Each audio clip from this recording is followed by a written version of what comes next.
Peço que você abra sua Bíblia comigo no Evangelho de Cristo, conforme o relato de Lucas, no capítulo 15. Lucas, capítulo 15. Vamos ler dos versos 11 ao verso 24.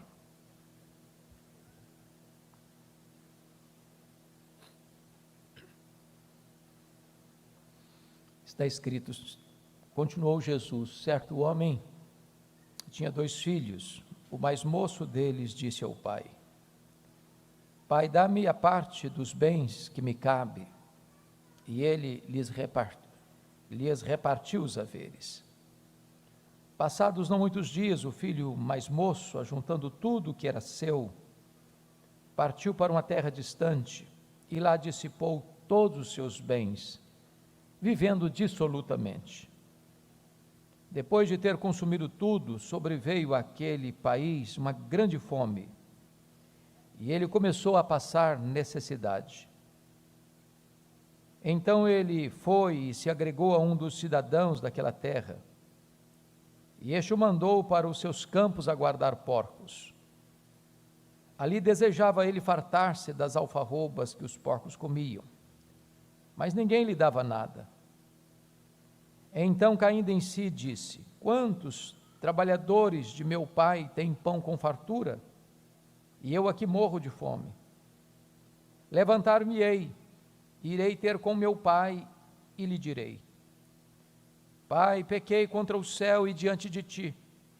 Já não sou digno de ser chamado teu filho. Trata-me como um dos teus trabalhadores. E levantando-se, foi para seu pai. Vinha ele ainda longe, quando seu pai o avistou e, compadecido dele, correndo, o abraçou e beijou. E o filho lhe disse: Pai, pequei contra o céu e diante de ti. Já não sou digno de ser chamado teu filho. O pai, porém, disse aos seus servos: Trazei depressa a melhor roupa, vestiu, ponde-lhe um anel no dedo e sandálias nos pés. Trazei também e matai o novilho cevado. Comamos e regozijemo-nos, porque este meu filho estava morto e reviveu, estava perdido e foi achado. E começaram a regozijar-se. Amém.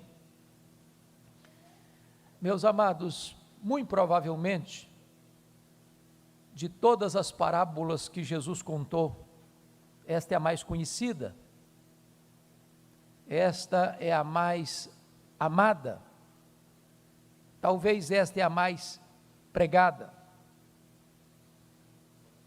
A figura central, se você percebeu com a leitura, não é o filho, é o pai.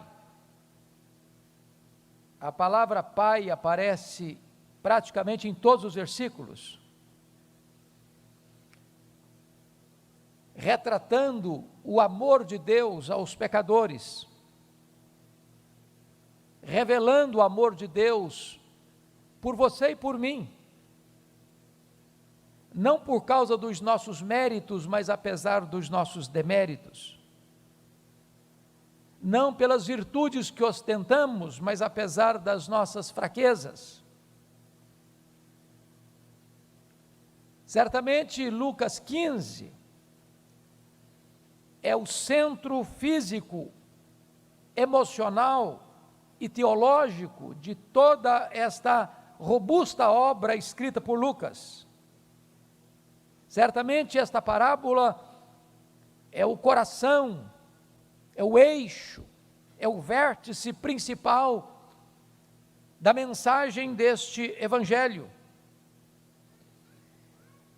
E é curioso que Lucas, pela primeira vez, nos informa no verso 1, que todos os publicanos e pecadores aproximaram-se de Jesus para ouvir-lhe.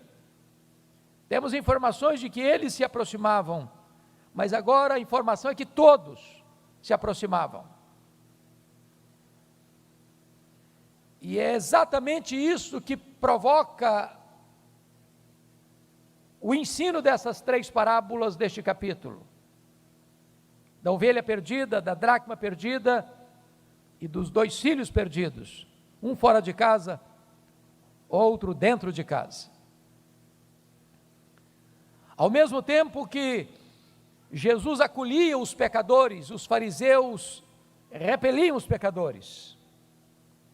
E então Jesus conta essas 3 parábolas para retratar o amor de Deus pelos pecadores, pelos publicanos, pelos desprezados, por aqueles que eram jogados para fora sem qualquer piedade, pelos religiosos da época, os fariseus e os escribas. Hoje eu quero me deter particularmente nesta parábola chamada a parábola do filho pródigo. A história deste moço pode ser resumida em 5 estágios. A partida de casa, versos 11 a 13, a miséria em que ele se encontrou no país distante, versículos 14 a 16, a contrição que veio sobre ele, nos versos 17 a 19, o retorno para a casa do pai, nos versos 20 e 21, e a aceitação do pai, nos versos 22 a 24. Eu queria olhar este episódio, ou esta parábola, que Jesus contou, olhando para a vida desse moço em 4 aspectos distintos, 4 lições distintas. Primeiramente, notem comigo, esse pródigo era feliz, inconscientemente, na casa do pai. É curioso isso, mas ele, ao recordar da casa do pai, quando estava cuidando de porcos, disse: quantos trabalhadores na casa de meu pai têm pão com fartura? Ele admite que na casa do pai de onde saiu, era uma casa onde havia amor, provisão, cuidado. Mas no momento da vida, ele foi tomado por um sentimento de insatisfação. Hoje, irmãos, estatisticamente falando, nós temos cerca de 30% dos crentes que um dia entraram para uma igreja, que foram batizados, fizeram sua profissão de fé, se integraram nela, saíram da igreja. Diríamos hoje, são pessoas desigrejadas. O que aconteceu? Por que saíram? Não temos condições de fazer todas as análises das causas, mas a principal causa que leva alguém a se afastar do povo de Deus, da igreja de Deus, da casa de Deus, chama-se insatisfação. E insatisfação é um sentimento muito perigoso, porque ele pode cegar os nossos olhos, anuviar o nosso entendimento, e de repente tudo aquilo que você tem de bom, você não consegue enxergar mais. Como Eva, que estava num jardim, e de repente se sentiu injustiçada, no jardim do Éden, com todas as benesses, com todos os privilégios, com todas as dádivas, com todas as bênçãos. De repente você olha para a sua família e diz: não está legal. Quantas pessoas deixam o casamento, deixam o cônjuge, deixam os filhos, porque se sentem insatisfeitas. Quantas pessoas que se sentem insatisfeitas na igreja, ali está a presença de Deus, ali está a palavra de Deus, ali estão os cânticos de Sião, ali está a comunhão dos santos, ali está a presença do Altíssimo, mas as pessoas começam a se sentir inadequadas, elas começam a se sentir insatisfeitas, elas começam a nutrir um sentimento de que a vida está pulsando em outro lugar. E esse foi o sentimento desse menino. Ele tinha o pai, ele tinha o irmão, ele tinha a casa, ele tinha fartura, ele tinha segurança, ele tinha deleite, ele tinha provisão, Mas de repente ele pensou que ali estava pequeno demais, estreito demais, limitado demais para ele. E então, ele parte para um segundo sentimento, que além da insatisfação, retratado no verso 12, ele parte para a rebelião do versículo 13. Ele pede ao pai a herança antecipada. A cultura, tanto lá quanto aqui no Brasil, é que a herança é usufruída depois da morte do pai. Enquanto o pai está vivo, ele está administrando e usufruindo. Porém, este moço, na contramão da cultura, diz: pai, eu não me interesso pela tua vida, eu não me interesso por quem tu és, eu quero antecipadamente a minha herança. Quero ir embora de casa, quero curtir a vida. Na verdade, ele está como que matando o pai no coração. Ele está cortando o cordão umbilical, o seu vínculo com o pai. E ele quer curtir a vida numa espécie de rebelião. E diz o texto, então, no verso 13, que passados não muitos dias, que ele pega tudo, todos os seus haveres, ele partiu para uma terra distante. E lá, ele viveu do seu jeito, do seu modo, ao seu gosto. Ele era feliz na casa do pai, mas ele não sabia disso. Era feliz inconscientemente. É possível, irmãos, a gente estar na igreja e não está bem. Está na igreja e não está feliz. Está na igreja, está insatisfeito. Está na igreja, mas não valoriza o que tem. E esse sentimento pode nos levar a um rompimento.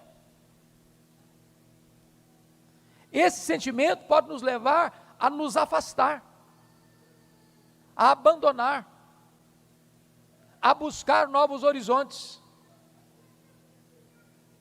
a buscar talvez até mesmo um outro estilo de vida.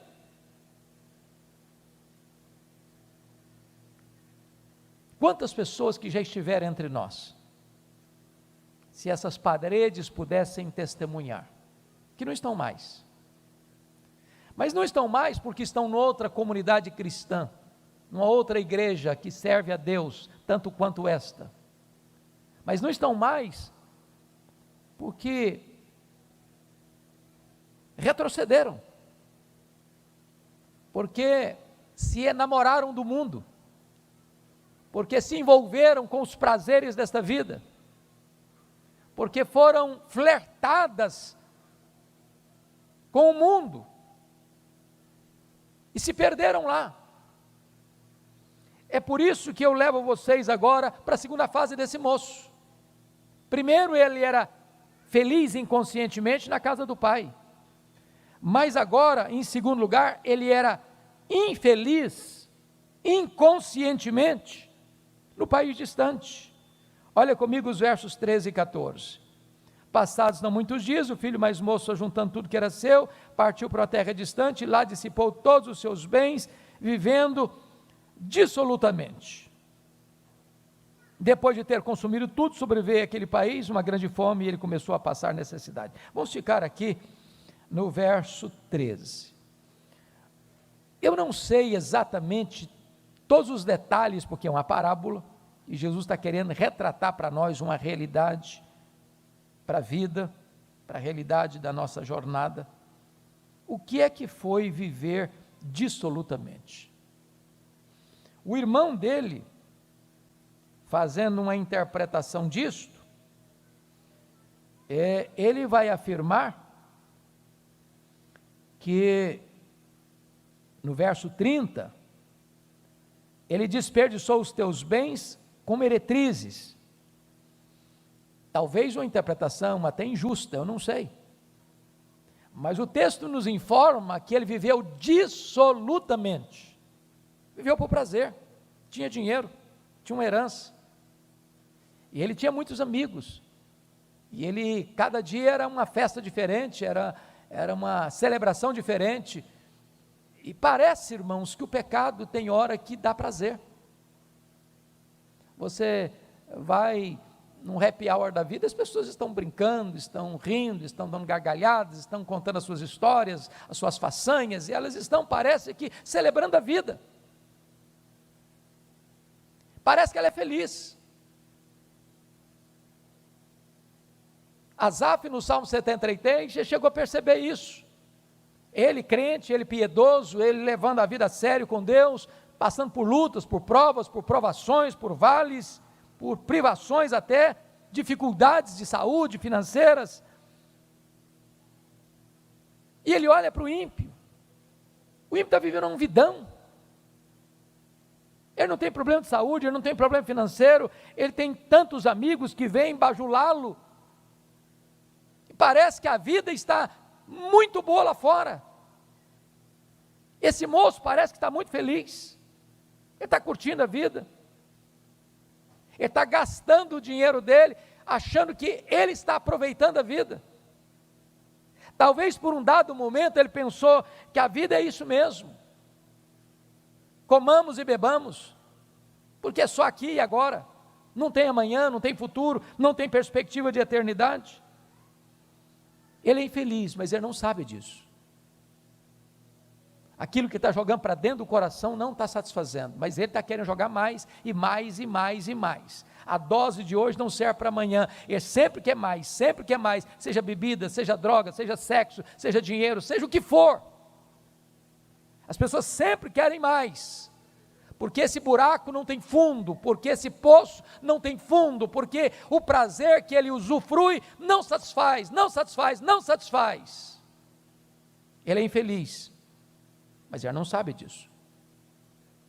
Mas vejam vocês, em terceiro lugar, terceira fase da vida desse moço, que ele agora era infeliz conscientemente, cuidando dos porcos.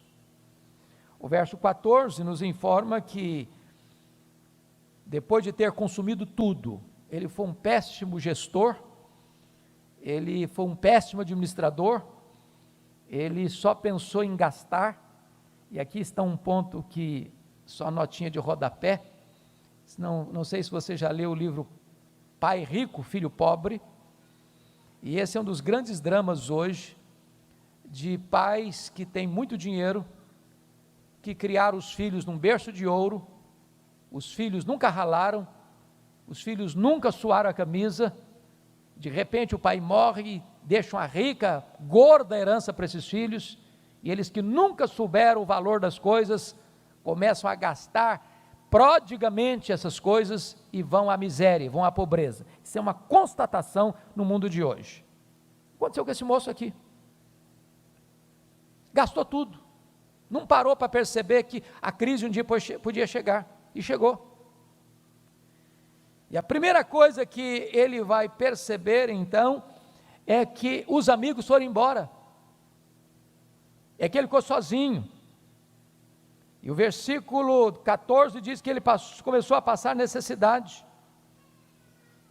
Versículo 15 diz que então ele se agregou a um dos cidadãos daquela terra, e este o mandou para os seus campos a guardar porcos. É claro que Jesus está belissimamente pintando um quadro tenebroso da situação dele, porque porcos para os judeus é um animal impuro, um judeu não come porco.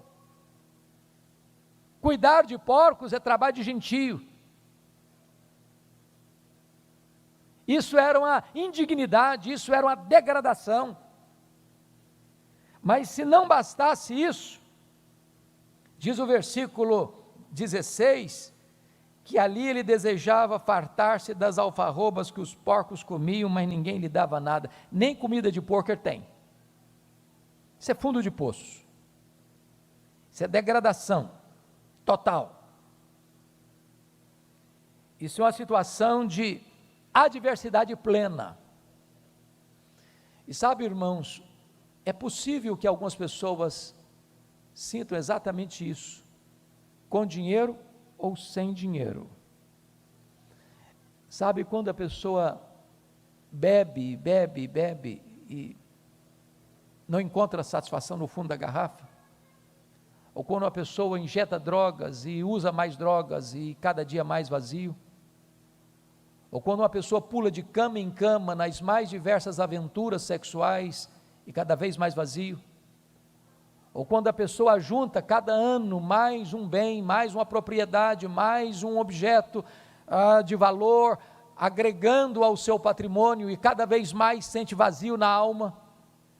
Quando as pessoas bebem todas as taças dos prazeres e a insatisfação é maior ainda, é o momento que o homem não se satisfaz, porque tudo que ele tem e experimenta não satisfaz.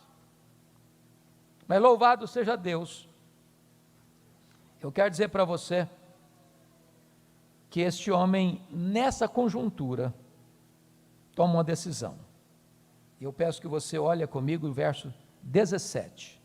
Então caindo em si disse, quantos trabalhadores de meu pai têm pão com fartura, e eu aqui morro de fome? Levantar-me-ei, irei ter com meu pai. E ele vai dizer no verso 20, e levantando-se, foi para o seu pai. Eu queria que você hoje olhasse essa parábola com o seguinte tema: volta, filho, volta. O pai está de braços abertos, esperando por você. Talvez, na cabeça de um fariseu e de um escriba, isso era impossível, porque eles faziam a ideia de que Deus era o Deus que gostava de gente certinha, como eles pensavam que eram, mas que Deus abominava gente quebrada, gente pecadora, gente que se chafurdou na lama, gente que se arruinou no pecado. Esse tipo de gente não tinha, segundo a perspectiva dos fariseus e escribas, esperança nenhuma, restauração nenhuma, nenhum perdão. Mas Jesus está querendo mostrar para nós que este pai aqui, retratado pela pessoa de Deus, é perdoador, é misericordioso, e ele espera que os pródigos voltem. Ele tem braços abertos, ele tem coração aberto, ele tem casa aberta, ele tem provisão abundante, e ele está pronto a perdoar e a restaurar os que caíram. Mas é necessário que a decisão seja tomada, e ele tomou a decisão, de voltar para o pai. E ao tomar a decisão de voltar para o pai, então nós encontramos aqui a última fase desse moço. Agora esse moço era feliz, conscientemente, de volta à casa do pai. As 4 fases. Primeiro, infeliz. Primeiro, feliz inconscientemente. Segunda fase, infeliz inconscientemente no país distante. Terceira fase, infeliz conscientemente cuidando dos porcos. Quarta fase, feliz conscientemente de volta à casa do pai. Quando ele volta, ele ensaia um discurso. Eu acho belíssimo o retrato de Jesus, porque ele ensaia um discurso de pedir de perdão. Vejam vocês, qual foi o ensaio que ele fez? Levantar-me-ei, irei ter com meu pai, versículo 18, e lhe direi, pai, pequei contra o céu e diante de ti, já não sou digno de ser chamado teu filho, trata-me como um dos teus trabalhadores. Esse foi o discurso que ele ensaiou, que ele decorou. Falei, eu vou falar isso para o meu pai. Quando ele chega, ele descobre algo. O pai o esperava, o pai o aguardava, o pai o vê antes mesmo dele ver o pai. Antes de ele correr para o pai, é o pai que corre na direção dele. É o pai que abraça, é o pai que beija, é o pai que acolhe. E então ele começa a proferir o seu discurso ensaiado. Confira comigo o que aconteceu no versículo 21. E o filho disse, pai, pequei contra o céu e diante de ti, já não sou digno de ser chamado teu filho. Isso é a primeira parte do discurso. A segunda parte do discurso você não consegue terminar. Trata-me como um dos teus trabalhadores. Não, isso ele não consegue terminar, porque o pai o interrompe. No verso 22, o pai porém, veja a conjunção adversativa, o pai, porém, não fala com ele. O pai, porém, disse aos seus servos: trazei depressa a melhor roupa. O que significa isso, irmãos? Significa que aqueles que são restaurados à comunhão da igreja, aqueles que são reconduzidos à casa do Pai, eles não precisam viver se martirizando com culpa, dizendo: agora eu vou ser sempre um crente de segunda classe, agora eu não vou ser mais filho, agora eu vou ser um escravo, agora eu vou ser um servo, agora eu não vou ter acesso à mesa, agora eu não vou ter acesso aos privilégios da família, agora eu vou ficar escanteado, numa vida bem apagadinha. Ele estava até feliz com isso, mas o pai não o permite. O pai perdoa, o pai restaura, o pai celebra, o pai manda fazer algo que irrita muito o filho mais velho. É que toda a família tinha o hábito de cultivar no seu campo um bezerro,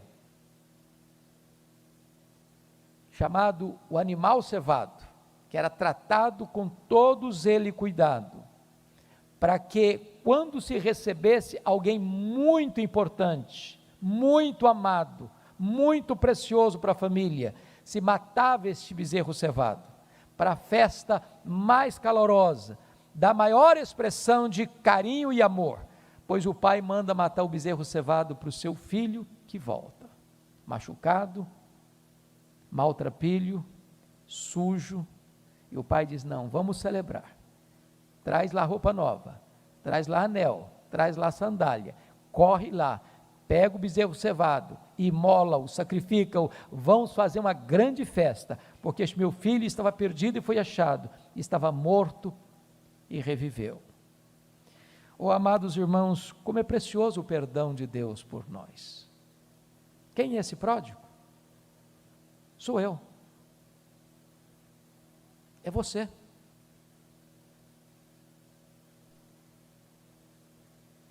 Nós não nos enquadramos e nem deveríamos nos enquadrar entre os escribas e fariseus, porque nós somos os próprios pródigos. Quantas vezes nós pecamos contra o nosso Deus? Quantas vezes nós falhamos com Ele? Quantas vezes nós não valorizamos o que Ele tem para nós? Quantas vezes nós trocamos a mesa do Pai pelas alfarrobas dos porcos? Mas se há quebrantamento, se há arrependimento, se há disposição de volta, encontraremos um braço aberto, um coração aberto, uma casa aberta para nos receber. Este é o nosso Deus, cheio de misericórdia, cheio de amor, cheio de ternura. Portanto, a ordem do Pai para você, para mim, hoje é: volta, filho, volta. Eu estou de braços abertos para receber você. Vamos orar.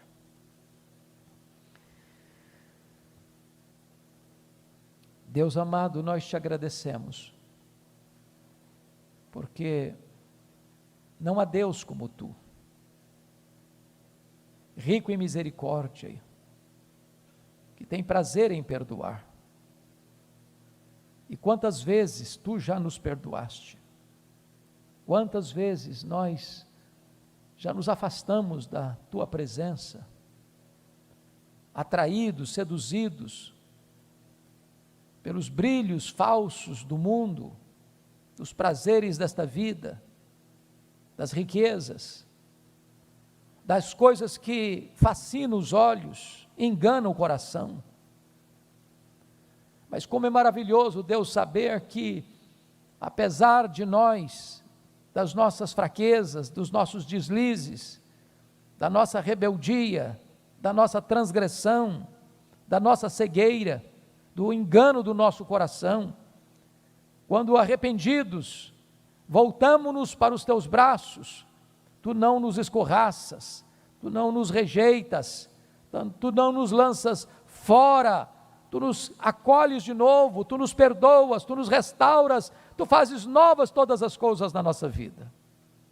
Ah, Senhor, nós rogamos a Ti que Tu despertes os pródigos, onde eles estiverem, que tu toques o coração deles, que eles retornem para a casa do Pai, que eles voltem como ovelhas transviadas para o redil, que eles encontrem na tua mesa fartura, na tua casa segurança, na tua presença amor perdoador, e que haja, Senhor, então, a bênção da celebração, da restauração, da reconciliação, e que haja para todos nós, nesta manhã, o beijo do teu perdão.